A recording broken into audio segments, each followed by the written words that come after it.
लिए प्रसन्नता का विषय है कि आज के इस समारोह में मैं उपस्थित हो सका। गेस्ट हाउस की संगे बुनियाद रखकर मुझे अत्यंत गौरव की अनुभूति हो रही है। ये प्रोजेक्ट हजरत बल सराइन में विभिन्न स्थानों से आने वाली श्रद्धालुओं के लिए एक बेहतर सुविधा मुहैया कराने की दिशा में अहम कदम होगा।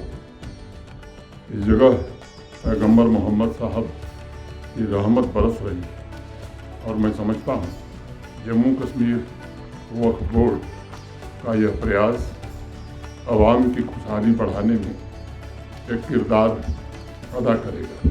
मैं वक्फ बोर्ड के सभी माननीय सदस्यों, डॉक्टर अंद्राबी को बहुत बहुत मुबारकबाद देना चाहता हूँ। मेरे पूर्व भी कई लोगों ने अपने विचार रखे हैं। कुरान की सूरह अन-निसा में मेल मिलाप, अमन और एकता की चर्चा बहुत की गई है। पैगंबर मोहम्मद साहब ने भी इस्लाम में अमन को सबसे बेहतर और सबसे बड़ी भलाई का दर्जा दिया था। कुरान में ईश्वर के जो नाम बताए गए हैं उनमें से एक नाम अस्सलाम है, जिसका मतलब है अमन और सुरक्षा। पैगंबर साहब भी स्वयं कहते रहे हैं कि ईश्वर स्वयं अमन है, अल्लाह का रास्ता अमन का रास्ता है और जन्नत कोई बाहर की जगह नहीं है बल्कि इंसानों के रहने की सबसे आदर्श आइडियल जगह है। कुरान में उसे दारुस्सलाम यानी अमन का घर कहा गया।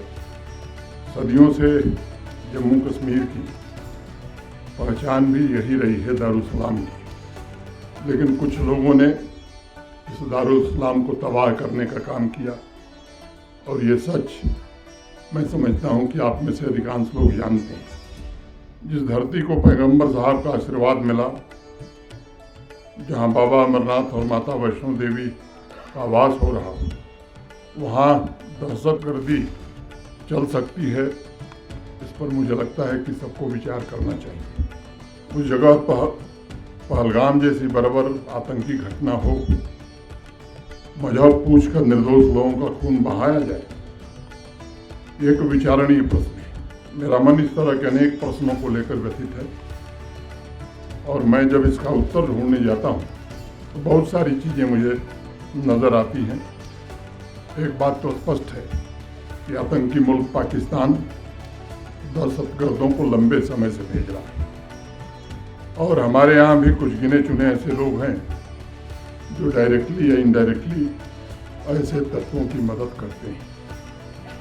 ये एक सच्चाई है जिसे स्वीकार करना चाहिए। लेकिन ये भी हकीकत है कि पहलगाम की घटना के पश्चात आतंकी मुल्क पाकिस्तान के खिलाफ जिस तरह कश्मीर के लोग या पूरे जम्मू कश्मीर के लोग स्वतः, जिसे हम कहते हैं स्पॉन्टेनियस, सड़क पर निकल करके इसका विरोध किए, उसकी जितनी सराहना की जाए वो शायद कम होगी।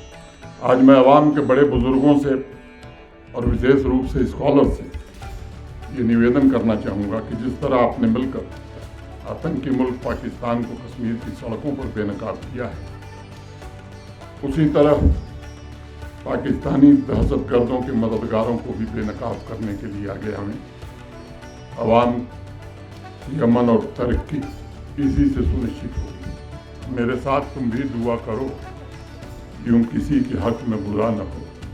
मेरे साथ तुम भी दुआ करो यूँ किसी के हक में बुरा न हो। कहीं और हो न ये हादसा, कोई रास्ते में जुदा न हो। वो विशाल हो कि फिराक हो, तेरी आग महकेगी एक दिन। वो गुलाब बन के खिलेगा क्या जो चिराग बन के जलाना हो। हम सब भारतवासी हैं। आपसी भाईचारे एकता की ताकत से हमें जम्मू कश्मीर को तरक्की के शिखर पर पहुंचाने का संकल्प लेना चाहिए। हमें आने वाली नस्लों के लिए भी ऐसा वातावरण छोड़कर जाना चाहिए जहां खुशहाली हो, मोहब्बत हो। पैगंबर साहब ने एक हदीस में फरमाया तुम अल्लाह से अमन मांगो, और मैं चाहूँगा जम्मू कश्मीर की आवाम मिलकर मेरे साथ ये दुआ करे। चलते चलते आखिर में पैगंबर साहब हम सभी पर अपना आशीर्वाद बनाए रखें। बाबा अमरनाथ हर परिवार को धन धान्य पैदा करें, यही मेरी इबादत है।